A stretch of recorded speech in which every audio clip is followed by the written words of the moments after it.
Bonjour à toi et bienvenue au message lumière de la famille Myriam. Aujourd'hui, dans l'Évangile selon saint Matthieu, Jésus est avec ses disciples. Puis là, il y a une femme qui les suit et qui crie sans arrêt et qui demande à Jésus de guérir sa fille. Mais le problème, c'est que c'est une cananéenne, c'est une païenne. Puis ça agace un peu les disciples qui demandent à Jésus s'il ne pourrait pas la renvoyer parce qu'elle n'arrête pas de les harceler sans arrêt. Mais Jésus ne répond pas. Lui continue tranquillement son chemin. Et voilà que la femme se précipite aux pieds de Jésus pour le supplier de guérir sa fille. Alors Jésus l'accueille, il ne la rejette pas, il ne la juge pas, il ne la condamne pas, il l'écoute, puis il lui parle un petit peu avec elle. Mais là, il voit son intention, il voit ce qui la motive. Et ce qui la motive, c'est l'amour qu'elle a dans son cœur pour sa fille. Elle prie Jésus qu'il guérisse sa fille. Et Jésus est touché. Jésus lui dit, « Femme, ta foi est grande, va, ta fille est guérie. » Quand on a lu et prié cet évangile-là, Georges et moi, ce qu'on a réalisé, c'est vraiment, vraiment l'importance de l'accueil. On le sait, on le sait souvent sans s'arrêter. C'est quoi accueillir? Accueillir comme Jésus l'a fait. C'est ça l'exemple qu'on doit suivre. Lui, là, il ne l'a pas rejeté. Quand elle s'est jetée à ses pieds, il a arrêté, il l'a écoutée. Il a même échangé avec elle. Il a parlé avec elle. Il a vu qu'elle avait un cœur immense. Et parce qu'il a vu son cœur, il a guéri sa fille. Fait qu'on s'est demandé, nous deux, là, puis probablement vous autres aussi, au Message Lumière, comment je pourrais faire pour être plus accueilli encore? Ben, si c'était de m'arrêter, d'écouter l'autre devant moi, peu importe son âge, sa situation sociale, le travail, la race, la religion, les idées aussi. Hein, des fois, on a envie de changer de trottoir parce qu'il y a certaines personnes qui nous heurtent plus quand ils nous parlent ou qu'on n'est pas à l'aise. Ou son apparence. Son apparence, peu importe. Prendre le temps d'accueillir l'autre. C'est pas toujours aussi facile qu'on pense. C'est facile quand les gens nous ressemblent. Et quand les gens ne nous ressemblent pas, c'est peut-être pas toujours notre premier mouvement. La deuxième chose, c'est vraiment l'écoute. Ça aussi, ça a l'air facile. Mais écouter jusqu'au bout. Sœur Jeanne nous en parlait souvent. Hein? L'écoute jusqu'au bout. Arrêtez de couper l'autre quand il parle.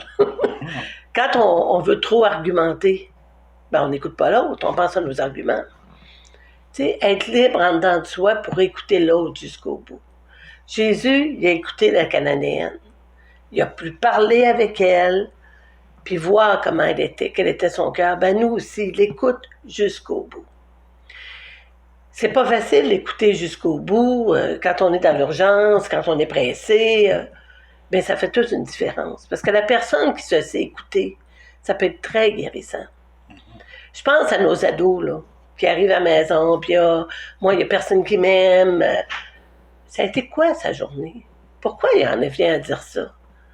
Si je prends le temps de dire, ben, qu'est-ce que tu veux dire par là?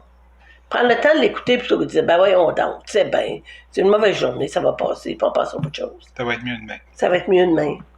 Les gens anxieux, on est très portés à leur donner des conseils. Mais les craintes que les gens ont, là, l'anxiété, la peur qu'il arrive quelque chose, tous ces sentiments-là là, qui sont difficiles à vivre, là, ils n'ont pas besoin de par-dessus, on donne des conseils, puis qu'on argumente, puis t'as pas oublié ça, demain n'est pas encore arrivé. Ils n'ont pas besoin de ça. Ils ont besoin qu'on leur écoute, qu'on les écoute, puis qu'on leur dise, ouais, c'est difficile, ce que tu vis, c'est souffrant, ce que tu vis. Juste cette écoute-là peut faire une immense différence. Alors, l'écoute jusqu'au bout, à pratiquer. Oui, puis ce qu'on veut, c'est la communion. C'est ça. Puis ça peut arriver qu'on est en conversation avec quelqu'un, puis qu'on ait des désaccords. Je ne sais pas si ça t'est déjà arrivé, mais moi, ça m'arrive souvent. Puis il y a des choses vraiment où on n'est pas d'accord. On peut exprimer notre désaccord, mais on peut écouter l'autre aussi. Puis ça peut arriver des fois que la personne est très campée sur ses positions. Puis dans ce temps-là, ben, on a toujours le choix entre vouloir prouver qu'on a raison, ou favoriser la communion. Alors, souvent, qu'est-ce que je fais? J'aime ça ramener Jésus dans la discussion. Des fois, je vais poser la question, je ne sais pas qu'est-ce que Jésus ferait dans une situation comme ça, ou qu'est-ce que Jésus penserait de cette affaire-là. Puis souvent, ça me permet de faire bifurquer la conversation sur un sujet où on est plus d'accord. Parce que moi, entre avoir raison ou préserver la communion, ben, je ne sais pas toi, mais parce qu'on essaye de préserver la communion. Puis je pense que c'est ça que Jésus veut. Jésus veut qu'on s'accueille mutuellement, qu'on se prenne comme on est, avec nos différences, avec on a des points communs, c'est merveilleux, mais qu'on s'accepte aussi avec nos différences d'opinion, puis qu'on s'amène mutuellement à grandir. Pas nécessairement en essayant de convaincre l'autre de ce qu'on veut passer. On peut convaincre aussi de notre façon de vivre, notre façon de nous comporter. Que ça c'est être un disciple de Jésus. On peut regarder Jésus, comment il a agi dans cette situation-là. Jésus, il ne l'a pas rejeté. Jésus ne rejette personne. Alors ça, c'est quelque chose qu'on peut essayer de s'attribuer. Il ne l'a pas jugé, puis il l'a encore moins condamné. Alors souvent, on a tendance à avoir des jugements. Hein, on est fort sur le jugement.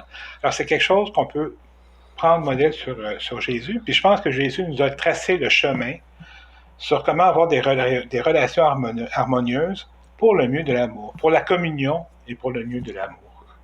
Alors aujourd'hui, pratiquons-nous. Oui, pratiquons-nous. C'est quelque chose qu'on vit dans le quotidien, c'est quelque chose qui nous fait grandir pour notre propre salut et pour le salut du monde. Au revoir. Amen. Alors, passez une très belle journée, puis à bientôt. À bientôt. Au revoir.